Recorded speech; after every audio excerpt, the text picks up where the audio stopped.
Ça queen, mais ça gagne. Le Renardo Sinner remporte Cincinnati face à Frances Tiafoe la nuit dernière en se touchant régulièrement la hanche et en annonçant en plus avant le tournoi qu'il n'était pas à 100%. Alors comment interpréter tout ça? Est-ce qu'il y a du bluff dans les paroles de Jannik Sinner? Et surtout, qu'est-ce que ça présage à quelques jours maintenant simplement de l'US Open? Eh bien, on va essayer de tout éclaircir dans cette vidéo. Si tu veux kiffer tout l'US Open avec moi, n'hésite pas à t'abonner, mon trash à gauche, mais également à claquer ton petit pouce vers le haut, ça aide énormément le référencement de la chaîne. Dans cette vidéo, donc, on va commencer par l'analyse des demi-finales, surtout le Sinner-Zverev qui était incroyable. Et ensuite, je te proposerai mon analyse de la finale entre Tiafoe et Sinner. D'ailleurs, ça commence à piquer un petit peu au niveau des yeux là. L'US Open là, va falloir... je sais pas comment ça va se passer, mais on va essayer. Donc, un point important au niveau stratégique, tactique pour Jannik Sinner, c'est son service. C'est un coup désormais qui est létal, qui est super impressionnant. C'est peut-être la plus grande progression sur un coup précis dans son arsenal en 2024. C'est la raison pour laquelle il est aussi dominant, et notamment sur dur. Et là, vous le voyez, donc il est capable, avec une fréquence très élevée, d'aller toucher une zone extérieure quand il est côté avantage. Et ça, quand t'es droitier, c'est particulièrement compliqué. Grigor Dimitrov est aussi maître sur ce service. Et vous voyez globalement, Sinner, il arrive à s'en sortir quand il sert les externes, ça revient très peu souvent. Illustration sur cette balle de 7 pour Zverev, on était dans le tie-break de la première manche. Regardez, il va réussir à taper sur ce côté avantage, là où la majorité des points essentiels se jouent en tennis. C'est pour ça qu'on dit que les gauchers ont un avantage avec le service extérieur fuyant des gauchers sur le côté avantage. Et là donc, paf, il va réussir à taper un angle démoniaque. Le Z qui pourtant va avoir la main sur ce premier set, il va d'ailleurs servir pour le gain de la première manche. Mais bah voilà, comme d'habitude avec lui, quand ça compte, quand ça devient un petit peu chaud, eh bien on se recroqueville dans ses vieilles habitudes. Donc une double faute ici dans cette séquence, il va y avoir une grosse faute directe également, surpris par une amortie et une mauvaise lecture sur un retour. Et le point le plus intéressant pour moi, c'est que, je sais pas si vous vous souvenez de ce match en quart de finale à Monte-Carlo en 2022 entre les deux hommes, Sinner, il s'était fait bouffer au niveau mental, il avait fait petit garçon sur la fin de la partie. Au niveau tennistique, il était franchement au coude à coude avec Zverev, mais c'est vraiment au niveau de la tronche qu'il avait été dominé. Et là, on voit à quel point les progrès sont saisissants cette saison. Il est froid comme un concombre quand ça compte, il est d'un calme olympien. Là, par exemple, il va appuyer sur la gâchette pile poil, hop, dans la bonne direction, c'est stratosphérique. Stat intéressante pour vous d'ailleurs, Zverev a perdu les 11 derniers tie-breaks qu'il a disputés face au top 5 actuel, donc ça montre à quel point il y a un delta, une petite différence entre lui et le reste de la meute. C'est aussi peut-être ce qui l'empêche de remporter les plus grands titres, et notamment des grands chelems. Là, c'est l'écœurance, si je peux me permettre, de Sinner avec ce retour télescopique et tentaculaire, la petite merguez, paf, dans la lulu. Mais Sinner, quand même, sur cette partie, qui a montré des signes de vulnérabilité, donc il s'est touché la hanche, il a fait des étirements. Heureusement, il y a eu une pause pluie pendant le premier tie-break de 30 minutes qui lui a permis de se faire traiter, soigner, masser, on peut imaginer. L'autre demi-finale concernait Frances Tiafoe et Holger Rune, un match marqué par l'apparition de Daniil Medvedev sur le court. Un Rune excellent dans le premier set, concentré, investi, et puis il va complètement sortir de sa rencontre dans le deuxième set avec une histoire de flash. Il va marquer simplement 2 points sur le service de Tiafoe. Il faut qu'il arrive à résoudre ça, il faut qu'il soit beaucoup plus compact au niveau mental parce que c'est vraiment ce qui va lui coûter la victoire. Dans un match hyper décousu parce qu'il est au bord du gouffre au tout début de la troisième manche, il va finir par mener 5-2, il va perdre 8 points consécutifs et aussi il va un peu manquer de chatte, si je peux me permettre, avec ce coup de Tiafoe qui va rebondir sur la bande et paf, ça va rebondir de l'autre côté du filet. Il n'y a rien à faire sur une balle de match, ça fait mal à la tronche. Tiafoe qui va finalement s'imposer dans le tie-break de la troisième manche grâce à quelques jolis coups de patte. Il a bien servi aussi, je trouve, globalement sur l'ensemble de la rencontre, mais j'insiste, Rune qui a manqué tous les points chauds de la partie. Là, c'est un revers pas forcément très difficile.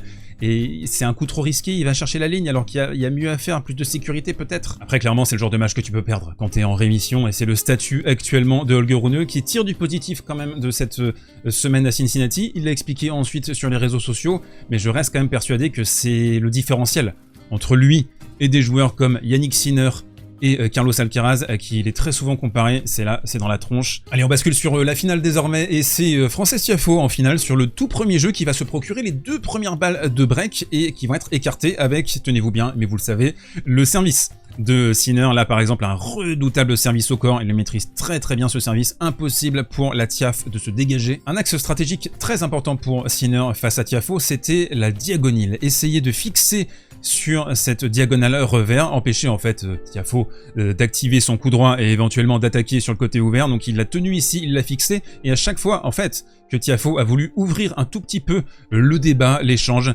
Sinner s'est précipité sur la balle et a envoyé un caramel au beurre salé. Le deuxième élément fondamental de cette finale, ça a été le pourcentage de Sinner derrière sa deuxième balle. Il est à 76% derrière sa deuxième, et ça c'est un pourcentage que tu adores avoir derrière ta première balle. Non, là c'était vraiment sur la deuxième, avec une variété de services, que ce soit au corps, rentrant, sur le coup droit quand il sentait que le coup droit était un petit peu faible, sur le revers quand le revers était un petit peu faible. Vraiment une lecture de la situation et une variété qui a fait que Tiafoe n'a quasiment jamais su s'ajuster. Alors parlons de la hanche désormais, ça a été l'un des sujets brûlants de cette semaine parce qu'on l'a vu se toucher la hanche, on a vu que c'était difficile. Moi en finale quand même ça avait l'air d'aller, et c'est ça qui est difficile à comprendre pour nous parce que ça a l'air très sinusoïdal au niveau de ses sensations. Il se touche, est-ce qu'il a un peu peur? Est-ce qu'il est vraiment touché? Est-ce qu'il y a quelque chose? On a du mal vraiment à lire ça, parce que même s'il dit, lui, je suis pas à 100%, remporter quand même un Masters 1000, c'est que t'as quand même un certain niveau, logiquement. Là, par exemple, on va avoir un Sinner qui va déporter Tiafoe sur sa droite, et derrière, paf, on va avoir un magnifique contre. Alors, il est pas en super ultra extension,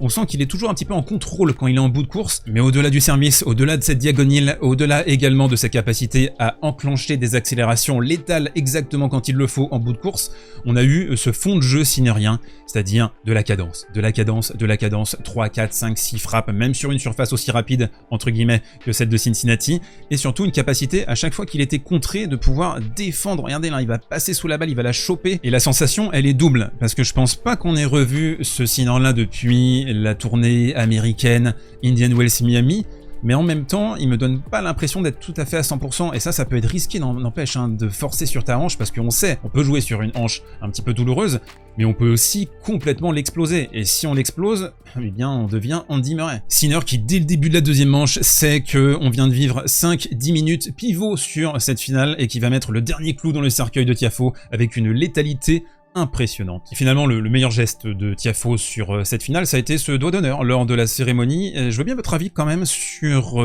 Sinner. Qu'est-ce que vous en pensez? Qu'est-ce que vous voyez sur cette hanche? Comment vous le ressentez? Est-ce qu'il y a une part de bluff? Est-ce qu'il y a une part de crainte de son côté? Est-ce que vous croyez que c'est toujours l'un des deux favoris, ou le favori de l'US Open? Je veux bien votre avis dans les commentaires. Et on se termine, mes petits bébous des îles, avec le coin prono sponsorisé par les Winamis de Winamax. Vous avez toujours ce lien dans la description qui vous offre jusqu'à 100 € de free bet pour toute première inscription sur le site de paris sportif de la légende, offre exclusivement réservée aux adultes. Cette semaine, il y a les qualifs déjà de l'US Open, on a Winston-Salem également. Alors il peut se passer des dingueries, comme toujours, sur ces semaines juste avant les grands chelems. Par exemple, est-ce que Mariano Navone va remporter enfin le premier match de sa vie sur dur? Ça peut être une question, contre Jun Cheng-Zhang, qui est à 1,27 quand même. Les gens sont partis globalement sur le chinois. Je vous invite également à regarder Lerner Tien. Regardez ce joueur, vraiment, c'est la petite pépite américaine qui est pas encore très connue. Comme ça, vous pourrez flex dans quelques années, vous direz, ouais, Lerner Tien à Winston-Salem.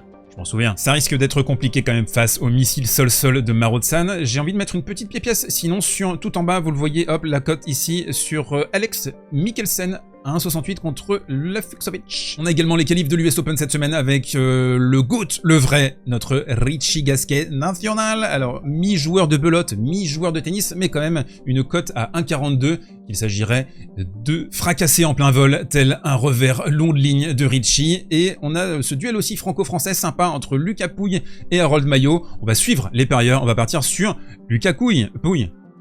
La suite pour nous, elle est très claire. On se retrouve dans quelques jours au moment du tirage au sort de l'US Open pour la grande preview de cette US Open 2024. Où va se situer Novak Djokovic? Comment le placer? Sinner, Alcaraz, qui sont dans des formes un petit peu chancelantes. Les autres favoris, les outsiders, les Daniil. Qu'est-ce qui se passe avec Daniil là depuis quelques semaines? Le Z, etc. Donc on va se retrouver pour ce grand classique au moment du tirage au sort, donc d'ici juste quelques jours maintenant. Et en quotidienne durant l'US Open, du coup on risque de se voir quand même beaucoup ces 2 prochaines semaines. Je sais pas si vous allez tenir.